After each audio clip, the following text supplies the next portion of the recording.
Interpelado por um estado de emergência global em decorrência da pandemia do coronavírus e pela inércia consequente do isolamento social, decidi revisitar o melodrama biológico da cantora Björk, o Biophilia, em busca de algum conforto artístico em meio ao caos generalizado. Nesse processo, me reencontrei com a faixa Virus, que fala sobre a relação destrutiva entre um vírus e seu hospedeiro, mas que também pode ser transposta para metaforizar relações interpessoais tóxicas. Apesar da morbidez da lírica, a cadência em que ela é cantada pode, de certa forma, propor uma nova perspectiva sobre o processo degenerativo, em que a nocividade do parasita para com seu hospedeiro é sobreposta pela beleza poética do mesmo. Para além do aspecto sentimental, é interessante notar a musicalidade progressiva da faixa, onde o instrumento gamelão ganha mais espaço de acordo com que a música, ou a célula, caminha para o seu fim. A multiplicação do vírus é o presságio da morte da célula. Importante ressaltar que o projeto Biophilia, em seu viés pedagógico, desenvolveu um aplicativo em que se pode interagir de forma lúdica com cada faixa do álbum. Foi inclusive amplamente distribuído em escolas na Islândia como projeto educacional, na tentativa de mesclar natureza, música e tecnologia. No minigame equivalente a Virus, através de uma dinâmica geracional, você pode impedir que as células sejam infectadas ao abrir mão do suprassumo da melodia. Ao perceber o quão agradável e idílico tudo aquilo soava para mim, não pude deixar de me questionar eticamente. Que medida é possível associar arte a um problema de saúde pública que já deixou mais de 100 mil mortos ao redor do globo? Admirar a concretude poética dessa música poderia me colocar no papel de bárbaro, de alguém que banaliza o mal? Necessito pontuar que o propósito deste vídeo não é defender o vírus. Quem em sã consciência defenderia um vírus? Mas explicitar como a arte pode refleti-lo de diferentes maneiras, moldando a forma com que o percebemos e, com isso, trazer algum tipo de ordenamento para o iminente caos do lado de fora. Foi mais ou menos o que a Björk fez em 2013. No passado recente, utilizei o Biophilia como apoio teórico de um trabalho no qual utilizava do conjunto audiovisual da faixa Mutual Core para exemplificar as relações entre o processo de mimetização, ou seja, a representação de elementos do mundo sensível através da imitação artística, e de recursos linguísticos como a metáfora, onde acontece a dissociação de elementos de seu espaço comum para que novos efeitos de sentido possam ser criados sobre eles. No caso do álbum, a construção de sua lírica e identidade visual, através da associação de elementos e fenômenos naturais aos sentimentos ultrarromânticos da cantora, expressam a utilização desses recursos. Enfim, mas de hoje que nutro uma profunda admiração pelo projeto Biophilia, não só pela sua estrutura didática, mas pelo movimento holístico e sinestésico que ele propõe sobre a realidade e aqueles que a compõem. Recentemente, a professora Rita Von Hunt publicou um vídeo em que trazia para o contexto odierno um questionamento levantado pelo sociólogo Theodor Adorno ao perguntar: haverá arte depois do coronavírus? É nesse sentido que tentarei propor uma resposta ao questionamento, mas encontrando seu cerne no fluxo do tempo presente, e não no processo de conjecturar panoramas possíveis para o futuro. Mas é claro que seria impossível tratar do tema sem retornar às antigas teorias literárias. Criticado por Sócrates no livro 10 da República de Platão, os recursos miméticos e os artistas que deles se valem são categoricamente vilipendiados por se afastarem em 3 diferentes instâncias da dita realidade superior, sendo essas essência, cópia, simulacro. Portanto, qualquer trabalho que não se comprometa com a utilidade prática do seu fim não merece prestígio social, passa de um mecanismo de alienação por se aproveitar do caráter irritável da mente humana, que é a fraqueza de cada indivíduo e o que os afasta das virtudes que possuem valor dentro de uma comunidade. Mas será esse um ponto de vista válido para o prisma artístico? Uma concepção meramente utilitária sobre a arte foi ou é viável? Refutado por Aristóteles em sua arte poética, o filósofo aponta o caráter imitativo inerente ao ser humano, desde a infância até a fase adulta e, consequentemente, a produção artística. Segundo ele, a arte tem a finalidade de imitar os caracteres, as emoções e as ações, mas não possui a obrigação de ser fidedigna a tal essência que se encontra num plano metafísico. Nada pode ser fiel a essa dita essência, a esse demiurgo, a esse Deus das formas perfeitas, porque o que existem são necessidades que podem ter caráter físico ou representativo. A criação artística possui em sua essência o caráter imitativo e seu telos, ou seu fim último, é o despertar do prazer que, advindo dos sentidos, tem a função de purificação, a chamada catarse. É claro que isso se relaciona diretamente ao modelo da tragédia grega, mas em casos como o de Virus, ao tratar de um processo microscópico como algo além do que ele é, ao observá-lo de um ponto de vista romântico e ao compará-lo com possíveis relações humanas, sem deixar o científico de todo o processo de lado, a Bjork transforma um simples fenômeno observável em algo mais. Ela não nega o caráter destrutivo da relação parasitária. Em fato, ela se baseia no processo degenerativo da célula para compor uma melodia que cumpre com seu fim ao despertar uma miscelânea de sentimentos em quem a escuta. Para se referir aos contos épicos modernos, é comum a associação de termos como fantasia e escapismo. O ato de se tornar, conscientemente ou não, por razões que podem ser pessoais ou coletivas, alheio ao ambiente que se está inserido.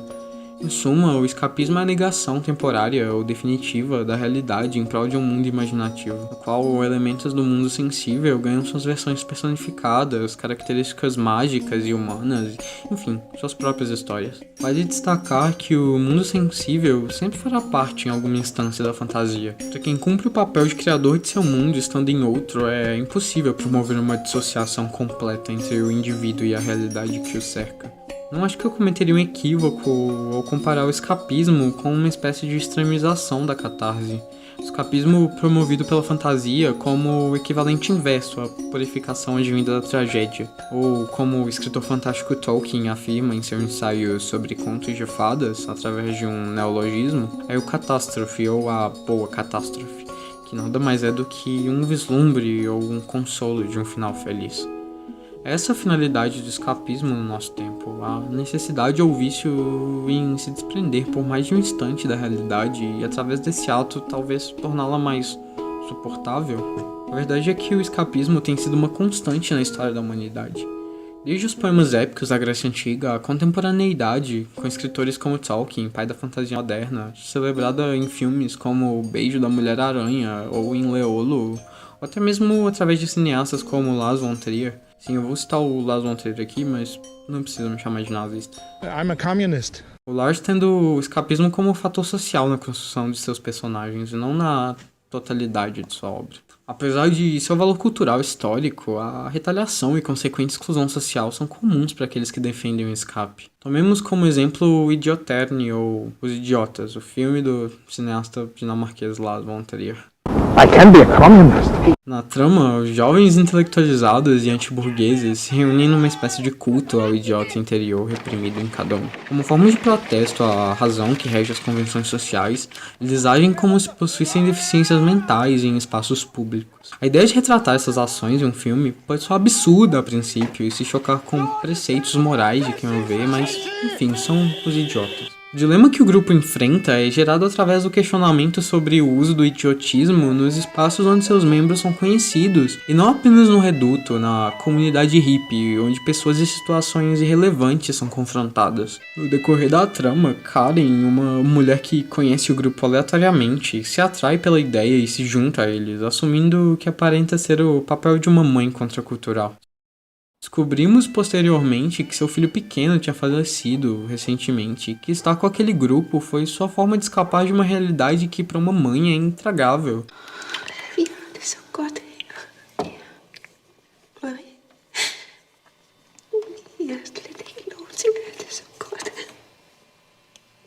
Karen, a personagem que passa a maior parte do filme como observadora, demonstra extrema coragem ao ser a única a usar da chamada paranoia para confrontar não só seus problemas relacionados ao luto, mas as pessoas que estão diretamente ligadas a ele.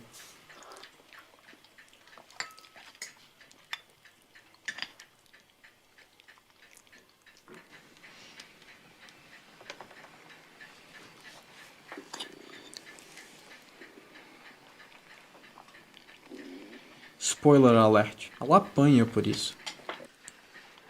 É nesse sentido que o escapismo ainda é visto como algo negativo a ser combatido, algo subversivo e espúrio e, portanto, sem valor. No Brasil, por exemplo, parece imperar uma pressão social de chamada para uma realidade sem nenhum compromisso factual e científico mais prático de subsistência voltado para satisfação material. Tomemos como exemplo a retórica do presidente da Republiqueta. Ao afirmar que a economia não pode parar por causa de uma gripezinha, ele convoca os sujeitos a se submeterem a uma realidade que potencialmente pode matá-los, em prol de um mercado que nada mais faz do que ditar as condições materiais de consumo e que aparentemente é mais valioso que a vida em si. Nesse processo de reificação dos sujeitos, o ato de ler mundo é substituído por se estar no mundo, sendo alheio a ele. A causa, a lente diáfana que somos inconscientemente obrigados a usar, impotentes. A consequência, constante fuga, filtrada pela lente psíquica, que sofre influência, mas não pode ser completamente controlada através dos mecanismos sociais. Por que então negar essa porta trancada, essa eterna tentação, parafraseando Tolkien, que é o escape de uma realidade extremamente insalubre? Em Leolo, dirigido por Jean-Claude Lauzon, um dos filmes mais bonitos que eu já vi, conhecemos um jovem franco-canadense que habita em um cortiço com sua família extremamente disfuncional. Sem meios para se desvencilhar daquele ambiente, ele encontra em um romance o único livro da casa, o solo fértil que necessitava para construir sua própria história em cima daquela que lhe fora imposto pela aleatoriedade da vida. Seu pai, que é obcecado pelo cocô familiar, sua mãe superprotetora, seu avô que um dia tentou matá-lo e que é acusado por Leolo de ser o portador da célula responsável pela disfuncionalidade da família, seu irmão fisiculturista e suas irmãs com transtornos mentais não eram o suficiente para Leo, que se torna Leolo. Porque ele sonhava, ele não era mais limitado pelo determinismo familiar. Porque ele sonhava, nem mesmo tinha a nacionalidade que constava em seus registros. Isolado em suas condições sociais e materiais, ele escreve e cria uma história paralela para si mesmo, para que não tenha de se limitar ao miasma de sua família. No romance lido por Leolo, encontramos a seguinte citação destacada: eu encontrei meu único prazer verdadeiro na solidão. Minha solidão é o meu palácio, é onde tenho minha cadeira, minha mesa, minha cama. Quando estou sentado em outro lugar além de minha solidão, eu estou sentado em exílio. Eu estou sentado na terra das ilusões.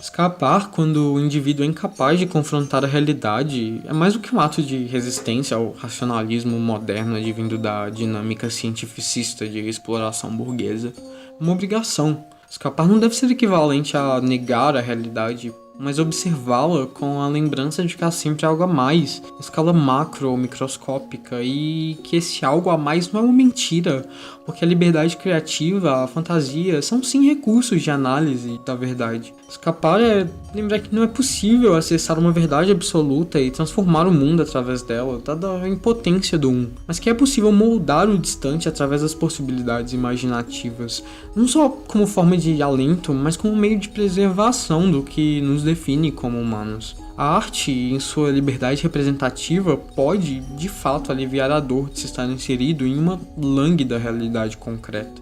Virus, da música que se reflete no real, continua a ser narrado. Se a conclusão de sua história será a grande virada para baixo, a catástrofe, ou um vislumbre de um final feliz, ainda não é possível dizer. Se a caminhada para a resolução estará mais para uma tragédia ou para um conto de fadas, cabe a nós, que somos interpelados direta e indiretamente por ela, sentirmos e decidirmos, mesmo de dentro do conforto, mesmo de dentro da bolha de nossas próprias casas.